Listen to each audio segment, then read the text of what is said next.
For the purpose of receiving more knowledge,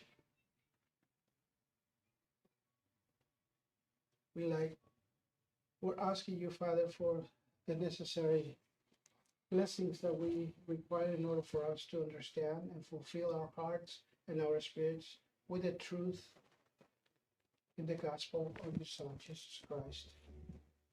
And with this in mind, Father, we ask these things in the name of your Son, our Savior and Redeemer, Jesus Christ. Amen.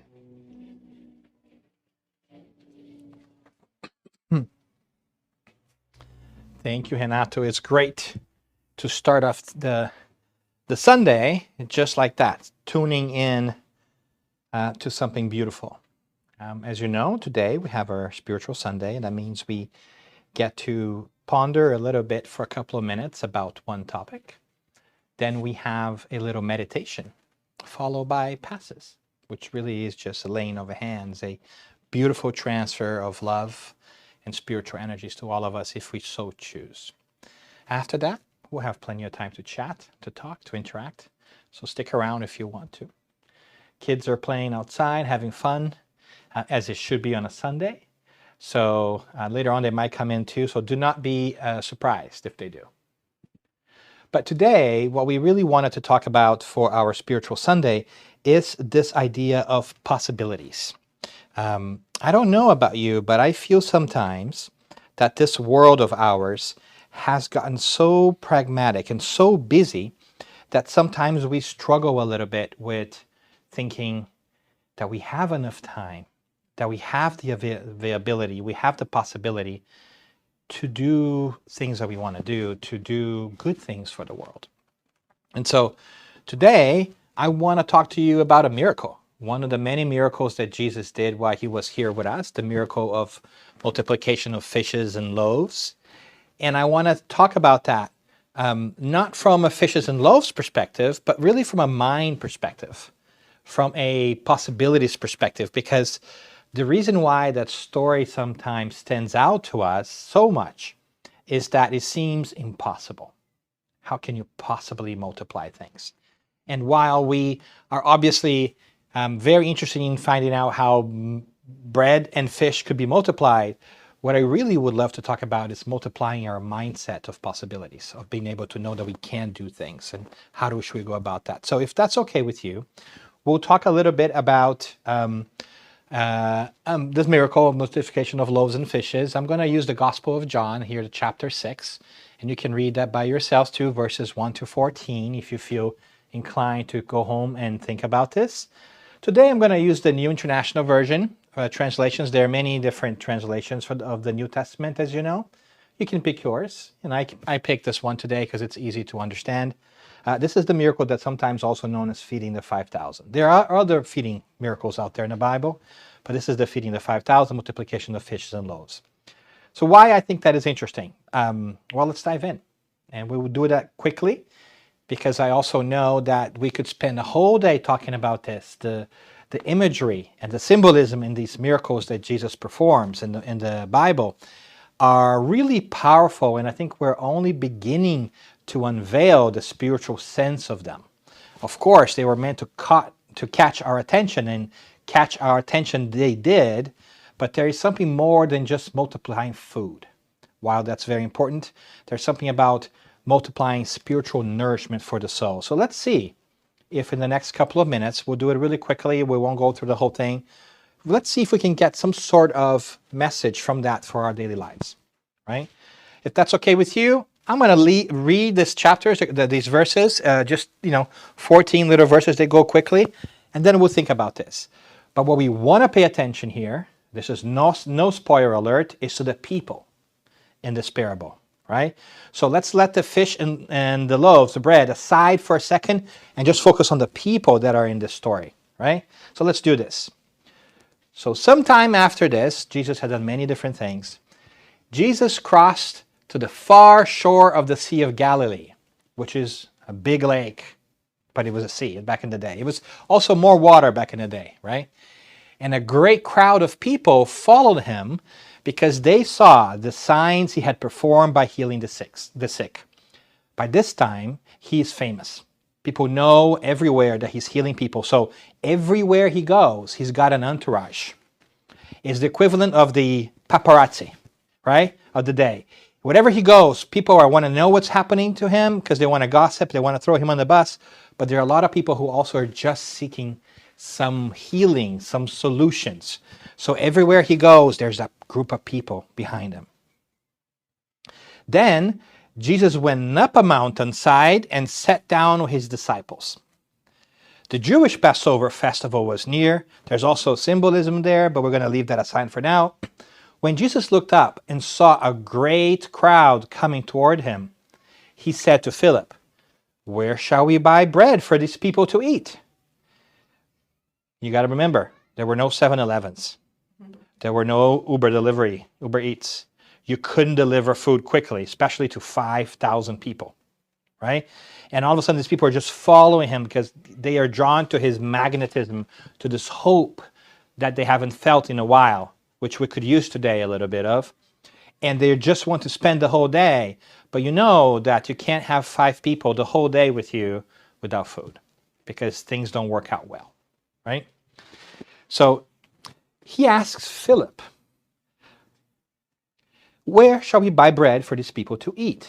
He asked this only to test him, spoiler alert, for he had already in mind what he was going to do. So Jesus asked Philip on purpose. Philip answered him, "It would take more than half a year's wages to buy enough bread for each one to have a bite." He's calculating there's 5,000 people. How do we get food for these people, right? But then another of his disciple, Andrew, which is Simon Peter's brother, spoke up. "Here's a boy with 5 small barley loaves and 2 small fish, but how far will they go among so many? How can we possibly feed 5,000 people with 5 loaves and 2 fish?" And Jesus said, "Have the people sit down." There was plenty of grass in that place, and they sat down. About 5,000 men were there. And by men, we mean people, right?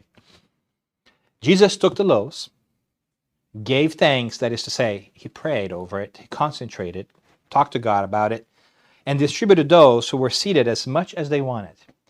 He did the same with the fish.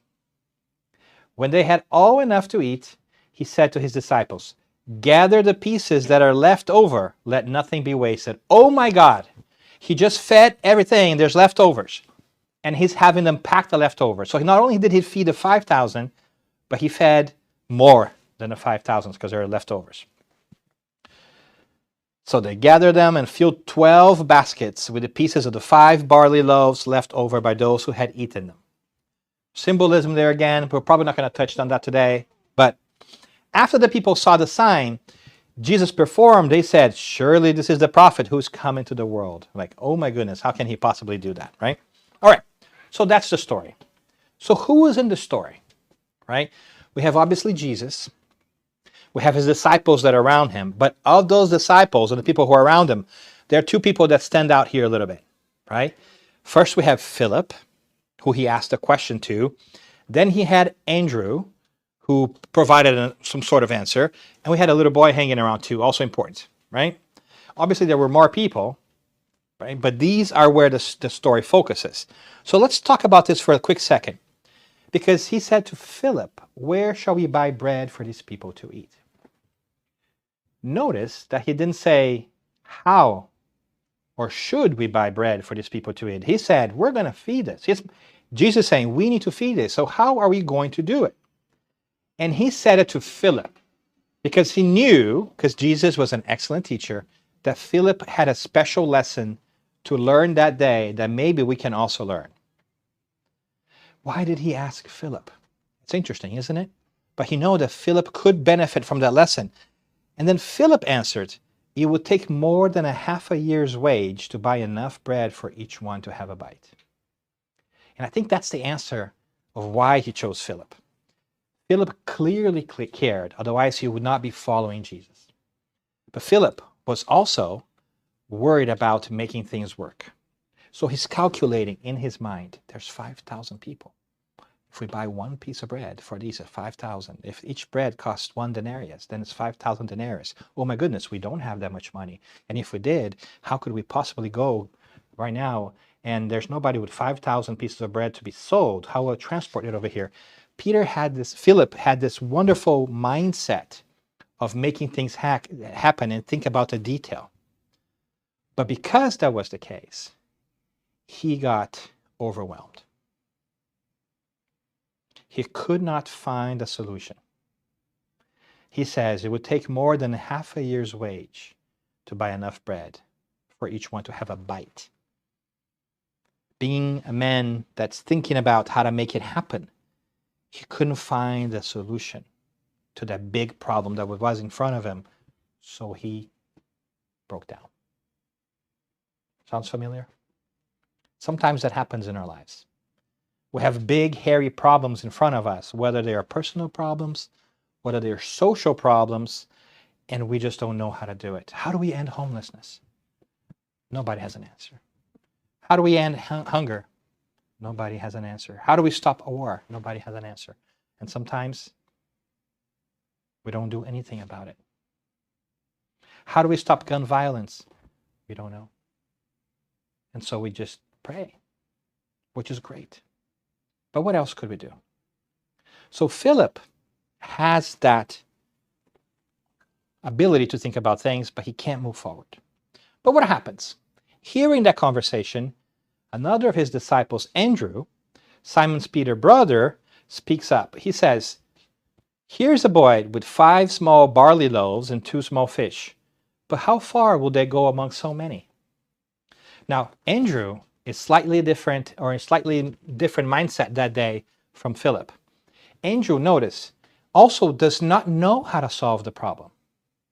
He doesn't have a solution for the feeding of the 5,000. But he says, all I see is this boy, and he's got 5 small loaves and 2 fish. That's something, but that's not enough. Do you see the difference? The difference is Philip couldn't see a way out. Andrew sees only a partial way out, but he sees something. There is hope. He's looking to solve the problem. And so what happens next? Jesus says, have the people sit down. He says, in a different way, calm down. Everybody, sit down and rest, relax, take a breather. I got this. 5,000 people sit down. And all of a sudden, they're in a better vibe. They're just now waiting because they know something's going to come. And what happens next? Bread and food for everybody after Jesus adds things. So he says, gather the pieces that are left over and let nothing be wasted. Why do I think this is really, really beautiful? You see, who solved that problem of the day? I think we can agree that it was Jesus. He made the bread happen and the fish. But he made that happen from what we had available to make that happen. He didn't make the bread and the fish appear from thin air as he had done in different places for different things. He could have. If he can't multiply something, he can certainly create something, right? And we know spiritually that there are fluids and energies and so forth, conversations for a different time and for study groups. But what's interesting here is that Jesus asked for our contribution to solve the problem. And so from what we had, which was not enough to solve the big problem, he multiplied. Isn't that a beautiful lesson? Sometimes when life throws us big challenges, we don't have a solution for that. But if we stop, if we do nothing, then nothing will happen. But if we try, and if we are connected to a beautiful moment of providing for ourselves and for others and helping others be okay, Christ, that is to say, spirituality, will come and will augment our efforts and help us solve that problem. It might not be the solution that we had in mind, because Philip was thinking about bread, and they end up with bread and fish. Different, even more. But it will come. It might not be physical bread, but it could be spiritual nourishment. It could be the hope. It could be the understanding. It could be a different perspective. Is it still too nebulous? Let me give you a more down-to-earth example. Today we are sitting in bread and fishes. This place didn't start like that. We didn't say, let's wait until we have enough people to begin a Spiritist group. Let's wait until we're able to raise rent to get a place. Never happened that way. We said, holy moly, what? $1,700, $1,600 monthly fee? Oh my goodness. And we agonized over that for a period of time. And then we said, well, we got to do it. Where is it going to come from? We don't know, but we're going to do it. And so we did. And then more people came. And more people coming and helping is the miracle of multiplication. And when we think sometimes that we are receiving, we are giving as well. Your presence here, even though you benefit from it, for sure, I hope, it's also benefiting others. And that's the leftover.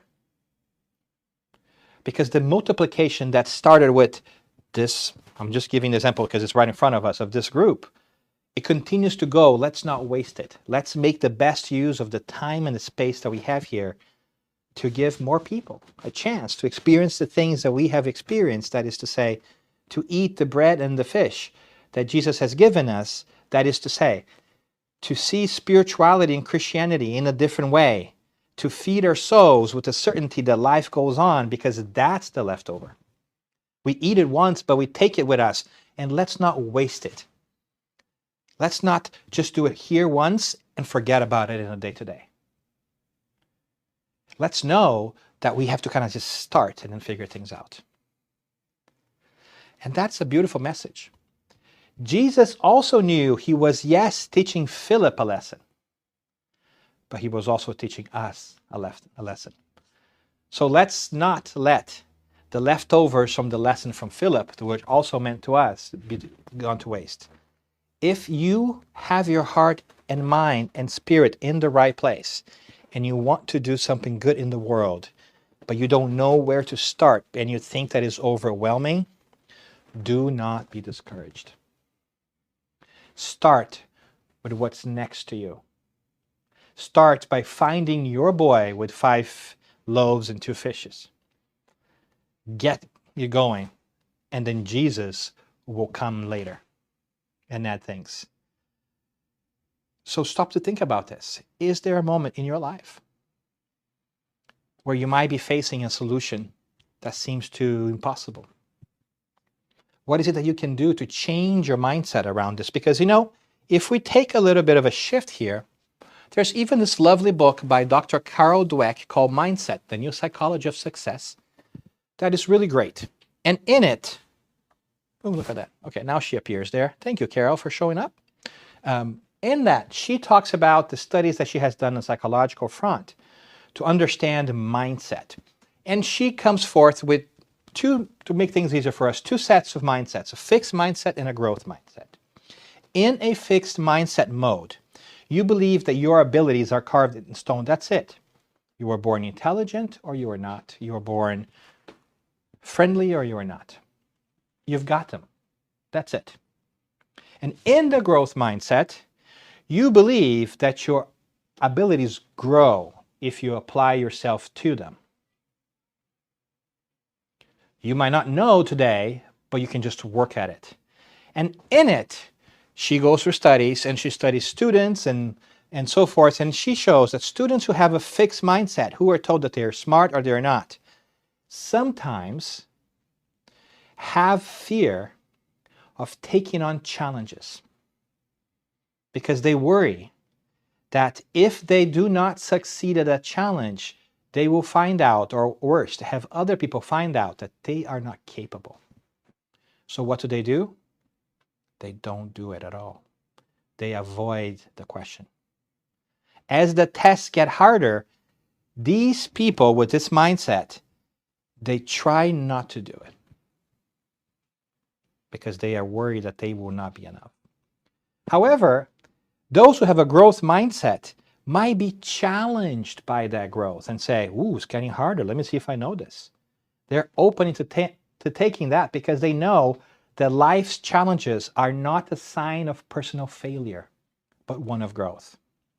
In many different ways, Philip is the example in this story of fixed mindset.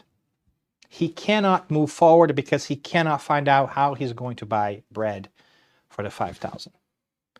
Andrew, on the other hand, doesn't have the solution either, but he's going to try something. And he tries the fishes and loaves. And when he does, Jesus steps in and comes out. And do you think that Andrew was happy that day? After seeing Jesus multiply the fishes and loaves that he brought in, I'm going to go out on a limb and say for sure. It must have been a wonderful day. And do you think that Philip was happy? Yes, he was also, because he also learned a powerful lesson. He learned that he could change his perception of how he could solve problems. And I wonder if something like that is also not happening with us today. Because we have been told that we live in a spiritually fixed way of life. That either you're good or you're bad. That either you go to heaven or you go to hell. And this is it, and there's nothing you can do about it. But we know that spiritually we must also adopt a growth mindset and say, we reincarnate as many times as it takes, and we make mistakes. And when we do, we'll pick ourselves up and we'll move forward. And we'll correct it, and we will grow, and we'll be better for it.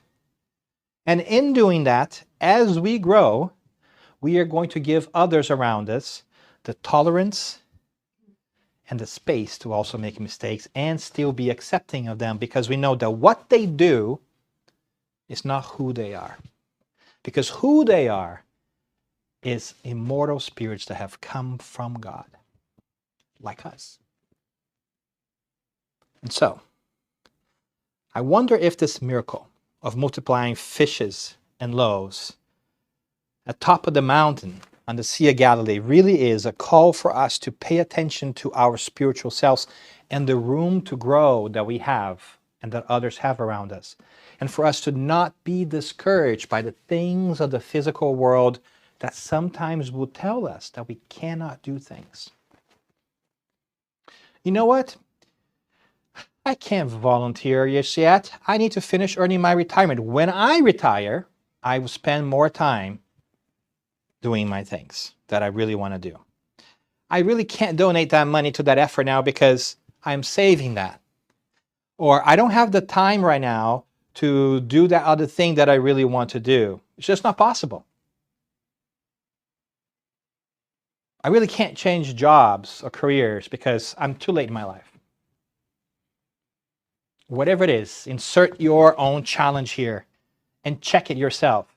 Am I having a fixed mindset to the problem that I am contemplating? Or should I step into my spiritual self and saying, I am here to grow. What should I learn from here? What are the options that I have? And how do I want to move forward? And if my heart's in the right place, then you can count on Jesus, our mentor and guide, coming in and multiplying the fishes and the loaves that are right beside you. And it will be enough, not only to feed you for that day, but there will be leftovers of joy and hope that you'll carry with you for the rest of your life and inspire others around you for the rest of their lives too. So in this day and age, let's just kind of ask ourselves what we will do. And remember that the invitation that lingers from Christ himself, that was with us here on earth, but for a very short time, but has never left us spiritually, has always been with us for our entire creation. What is it that we want to do? And how are we going to use the time that we have here on this earth to make that happen. So, my sincere desire is that we are going to have an opportunity to multiply our fishes and loaves and change the way we see things by recognizing that we may not have all the answers at first, but that we are going to look for them, whatever they may be around us. And in so doing, we are going to start something beautiful that is going to continue to grow and speak to our souls for incarnations to come. So that's one stop. And